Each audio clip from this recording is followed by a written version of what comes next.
स्वराज्य न्यूज मराठी, माझा हक्क माझं राज्य स्वराज्य। गुन्हेगारी टोळी निर्माण करून खंडणी, धमकावणे, हाणामारी करत दहशत माजवणाऱ्या PL गँगचा मुख्य सूत्रधार प्रकाश मोगल लोंढे उर्फ बॉस तसंच त्यांच्या टोळीतील सदस्यांवर मोक्का अंतर्गत कारवाई करण्यात आली। सातपूर पोलीस ठाण्यात गंभीर स्वरूपाचे गुन्हे दाखल असलेल्या PL गँगचा मुख्य सूत्रधार प्रकाश मोगल लोंढे उर्फ बॉस तसंच त्याच्या टोळीतील सदस्य यांचा सहभाग असल्याचं निष्पन्न झालंय। या प्रकरणी पोलीस आयुक्त संदीप कर्णिक यांनी प्रकाश लोंढेसह त्यांच्या सदस्यांविरुद्ध मोक्का अंतर्गत कारवाई करण्याचे आदेश सोमवारी निर्गमित केले। प्रकाश लोंढे तसंच त्याच्या टोळीतील सदस्यांनी गुन्हेगारी टोळी निर्माण करून एकट्यानं किंवा संघटितरित्या हिंसाचाराचा अवैध शस्त्रांचा वापर करून धाकदपटशा दाखवून आर्थिक फायद्यासाठी हप्ते गोळा करणं, परिसरात वर्चस्व निर्माण करून खंडणी वसूल करणं या प्रकारे बेकायदेशीर कृत्य चालू ठेवलं।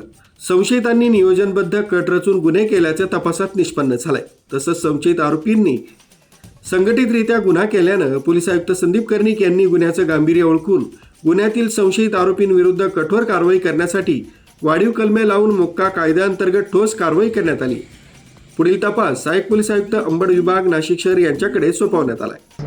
PL गँग विरुद्ध जो गुन्हा दाखल होता सातपूर पोलीस ठाणे येथे, हा खुनाच्या प्रयत्नाचा गुन्हा, या गुन्ह्यामध्ये मोक्काची कलम ॲड करण्यात आलेली आहे। या गुन्ह्याच्या तपासामध्ये निष्पन्न झालं की PL गँगवर आतापर्यंत PL गँग प्लस त्याचे सभासद एकूण 20 गुन्हे दाखल आहेत आजपर्यंत।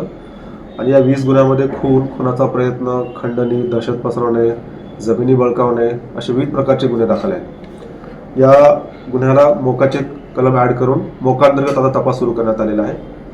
या गुन्ह्यामध्ये आतापर्यंत 13 जणांना अटक करण्यात आलेली आहे, 4 जण फरार आहेत आणि इतरही आरोपींची वाढ होऊ शकते।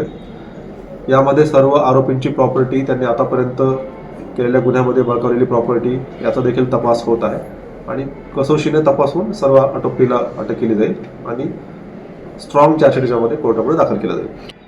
जवळपास मागील 10 वर्षापासून सलग या गँगच्या विरोधात गुन्हे आहेत। याच्यामध्ये मर्डरसारखे प्रकार आहेत, खंडणी गोळा करण्याचा प्रकार आहे, त्याचबरोबर जमिनी बळकावणे असा प्रकार आहे, फायरिंग करणे, खुनाचा प्रयत्न करणे असे विविध आर्थिक त्यांनी फायद्यासाठी गुन्हे केलेले आहेत। ते मागच्या 10 वर्षापासून ॲक्टिव्ह असलेल्या गँगवरती मोक्काची कलम ॲड करून मोक्काअंतर्गत कारवाईच्यामध्ये होत आहे। या तसेच इतर आरोपी जे आर्थिक खंडणी गोळा करतात त्यांच्या प्रॉपर्टीची चौकशी सुरू आहे।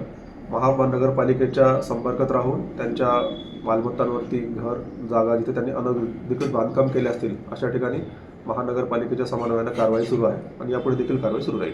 सर, नाशिक पोलिसांची ही क्लीनअप मोहीम अजूनही सुरू आहे, इतर काही आपल्या रडारवर आहेत का? कशा पद्धतीने अजून कारवाई पोलीस होणार? यामध्ये जे सर्वच अशा प्रकारचे गुन्हेगार आहेत ज्यांचा लोकांना त्रास आहे, सर्वांवर कारवाई सुरू आहे आणि सुरू राहील।